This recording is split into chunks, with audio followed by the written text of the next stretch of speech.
I knew before the ambassador's third heart stopped ticking. Not from the monitors. Not from the medics who hadn't yet entered the chamber. I knew from the way the Kale administrative staff had stopped pretending to file things. They stood at their consoles, all three eye stalks pointed at the same corner of the room, the specific posture they use when they are listening to something that should not be audible. My name is Ezra Venn, Senior Observer, United Earth External Affairs. My badge says consultative, non-binding in 11 languages, including Kale click rhythm, which took me 14 months to learn and which I still hear wrong in my dreams. I was 31. I had survived the fall of Relay Station Themis, which meant I had been in the secondary cargo bay when the hull breach happened, and everyone in the primary bay had not. I had 17 dead colleagues and 1 working flashlight, and I was standing in the Hall of Collective Will, watching 4 civilizations make the decision that would end 3 of them. The tally board did not read unanimous. It read abstention recorded, proceeding. The Scaldi delegation had walked out 7 minutes ago. Not in protest. In the Scaldi body language manual, which I had helped write, walking out of a voting session means we will not be associated with the outcome, but we will not prevent it either. It is the posture of people who have seen the cliff and chosen to stand very still at the edge, hoping the ones running will look down before it is too late. The remaining 3 species voted in sequence. The Veth, who calculate everything in probabilities and had assigned a 73% chance of success to this action. The Oran, who had been promised territorial access they did not need and would never use. The Mir, who voted last because they always vote last, not out of caution but out of a cultural belief that the final voice carries the weight of all the ones before it. 12 representatives. 12 votes for quarantine. Against Earth. My earpiece, which had been glitching since the morning, informed me in a cheerful synthesized tone that the motion had passed in 6 minutes and 52 seconds, a new efficiency record for the hall. Then, because the translation core was in its usual state of elegant collapse, it added, "Your vessel is currently experiencing unexpected gravity." I stood in the observer gallery and did not move. The hall was smaller than the Accord chamber had been, but smaller in the way a surgical suite is smaller than a ballroom, meant to remind everyone present that decisions here had consequences that could not be absorbed by distance. The ceiling was a single sheet of unbroken dark metal. The floor was bare.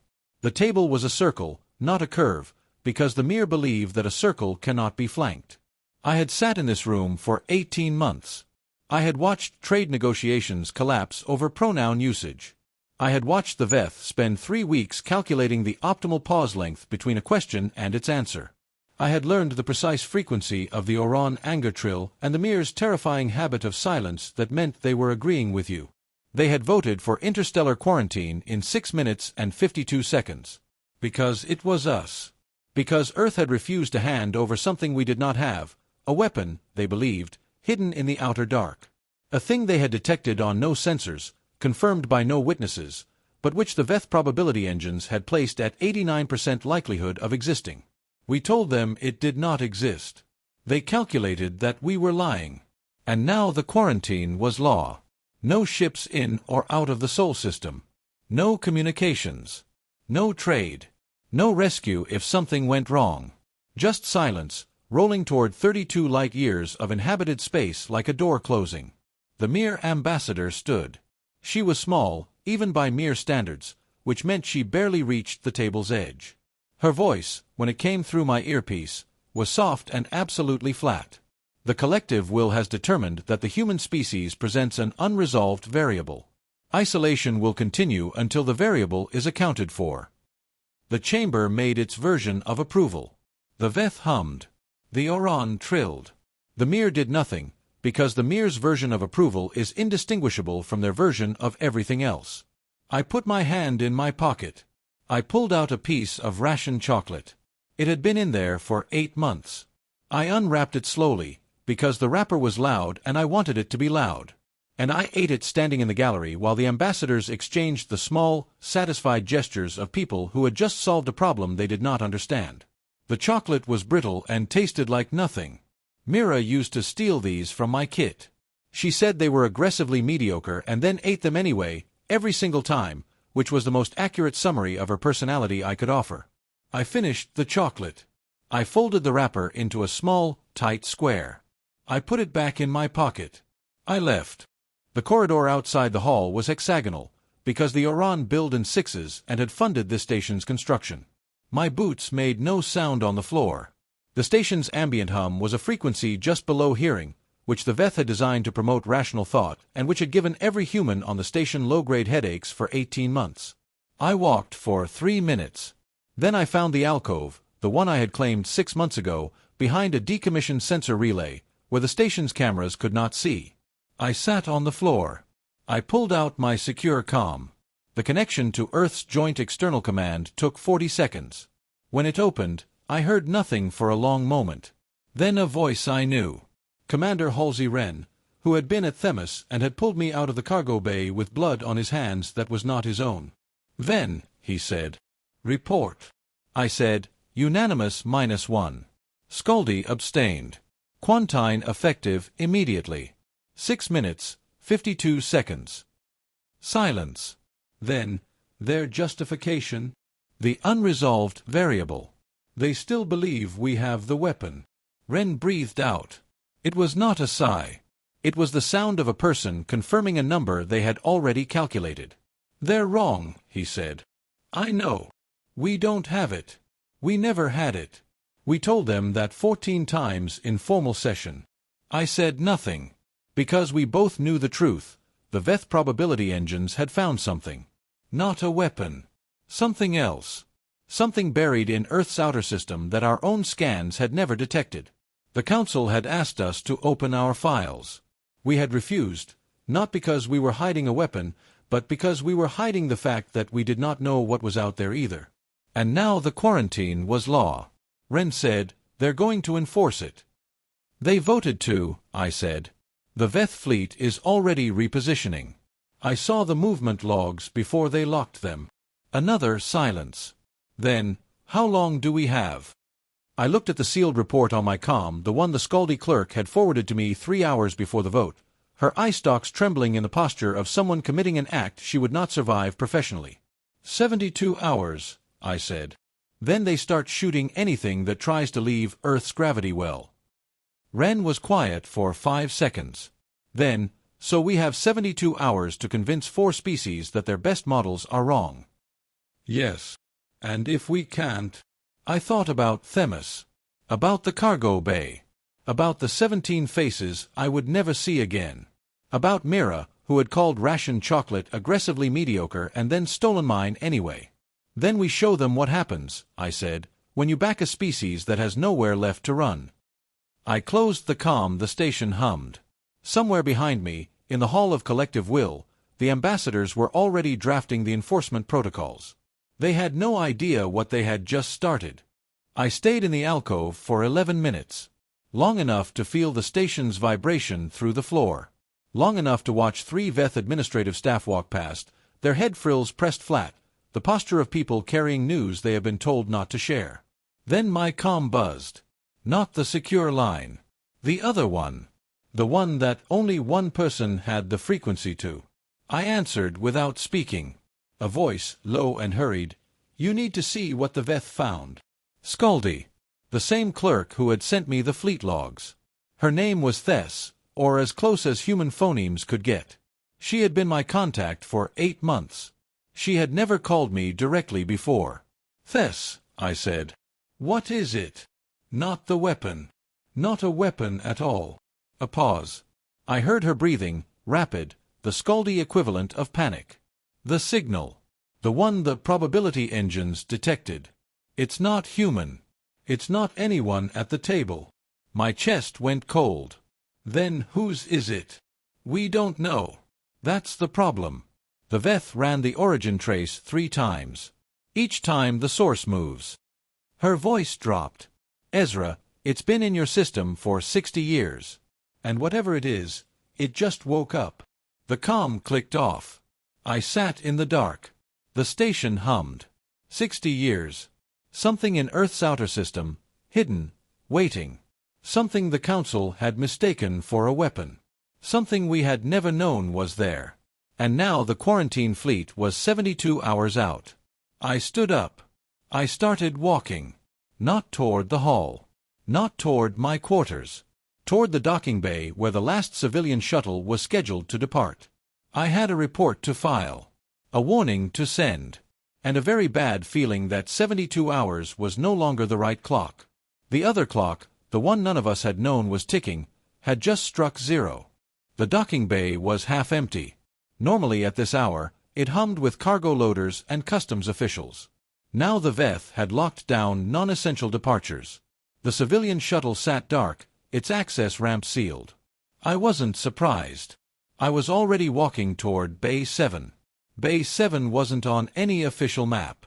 I'd found it my 3rd month on the station, a maintenance lock rated for pressure-suited repairs only, with a single emergency pod that the inventory logs claimed had been decommissioned 6 years ago. The logs were wrong. I had checked the pod myself 2 weeks ago. It held atmosphere. It had fuel. And its transponder could be disabled with 3 commands.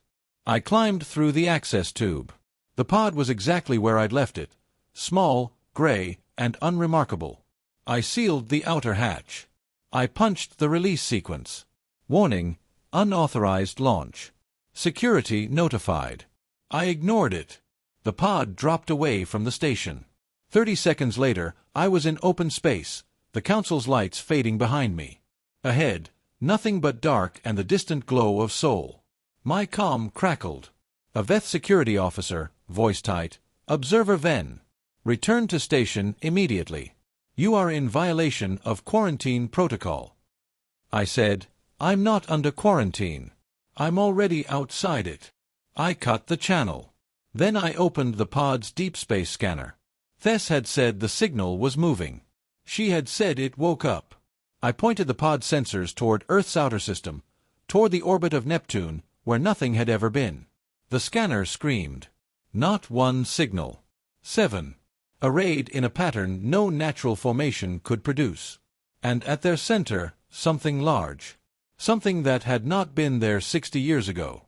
Something that was accelerating. I looked at the trajectory. It wasn't heading for Earth. It was heading for the Council fleet. I keyed the comm again. This time, the emergency frequency. This time, all channels. This is Senior Observer Ezra Ven to any vessel in range. Cancel quarantine. Cancel all protocols. The thing you're looking for. The scanner went white. Then the pod shook. Then the light outside changed. The light outside the pod was not starlight. It was the color of a bruise, shifting through spectrums my eyes had no name for. The shaking stopped. Then the scanner came back online, not because I fixed it, but because something out there had decided I was allowed to see. I saw the fleet. Not the Council's quarantine formation. Something else. 7 vessels, each larger than any ship humanity or the Veth had ever built, arranged in a pattern that was not tactical but ceremonial. They were waiting. My comm opened. Not on any frequency I knew. A voice, flat and ancient, translated by a system that did not need my earpiece. You are not the ones who built the signal. But you are the ones who survived near it. That is sufficient. I said. Who are you? We are the reason your species still exists. 60 years ago, we silenced the thing that would have consumed your star. We left a warning. Your council found the warning and called it a weapon. The lights shifted. The 7 vessels began to move, not toward Earth, not toward the council, but toward the dark space between. The quarantine fleet will arrive in 68 hours. They will find nothing. Because we are taking the signal with us. Do not follow. Wait, I said. What was it? What was in our system? Silence. Then, a door. And we just closed it. The light vanished. The vessels were gone. The scanner showed empty space and distant stars.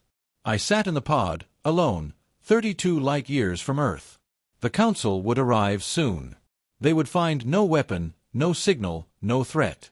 They would never know what had almost happened. They would never know who had stopped it. I opened a channel to Ren. Cancel the alert, I said. It's over. What was it, Ezra? I thought about the voice. About the door. About 60 years of silence from something that had been watching the whole time. I don't know, I said. But it's gone now. And we're still here. I closed the comm. The pod drifted. Somewhere behind me, the council station orbited its small, unremarkable star. Somewhere ahead, Earth waited. And somewhere in the dark, 7 vessels carried a secret I would spend the rest of my life not quite believing. I pulled out the chocolate wrapper. Myra's wrapper. I held it for a moment. Then I set course for home. The council never admitted what happened. They lifted the quarantine 72 hours later, citing anomaly resolution and revised probability assessments. The VETH filed a 12,000-page report concluding that their initial signal detection had been a sensor ghost. The Oran pretended they had never voted for enforcement. The Mir said nothing, which was their way of saying everything. Earth accepted the apologies. We always do. Not because we forgive. Because we understand something the Council still does not. Sometimes the thing that saves you never tells you its name. I stayed on the station for 3 more weeks. Long enough to file my final report, classified at the highest level, sealed for 70 years, marked Origin, Unknown, Outcome, Resolved. Long enough to say goodbye to Tess, who looked at me with her eye stalks at a new angle and said, "You saw them." Not a question. I said, "They said not to follow." She nodded. Then she walked away, and I never saw her again. The night before my transport left, I went back to the alcove. I sat on the floor. I unwrapped a piece of ration chocolate, new, from the station's mess, aggressively mediocre in exactly the way Mira would have appreciated. I thought about the door. About the thing that had slept in our outer system for 60 years, waiting. About the 7 vessels that had arrived not to hurt us, but to clean up a mess we never knew existed. About the voice that had called us survivors, not weak, not primitive, not a problem to be corrected. Survivors. I finished the chocolate. I folded the wrapper carefully. I put it in my pocket next to the old one. Then I stood up, walked to the docking bay, and boarded the transport home. Earth looked the same from orbit. Blue. Fragile. Full of people who had no idea how close the edge had been. I watched the continents slide past the viewport and felt something I had not felt since before Themis. Not peace, exactly. Not safety. But the specific, quiet satisfaction of having seen the dark and walked back out of it. The transport landed at noon. I stepped onto the tarmac. The air smelled like rain and jet fuel and ordinary life. Somewhere behind me, the stars were still there, doing nothing in particular. That was fine. I had a report to write. A future to figure out. And a very old chocolate wrapper in my pocket that I was never going to throw away. We do what we do, I thought. Then I walked forward into the Thursday, into the not knowing, and for the first time in a very long time, I smiled.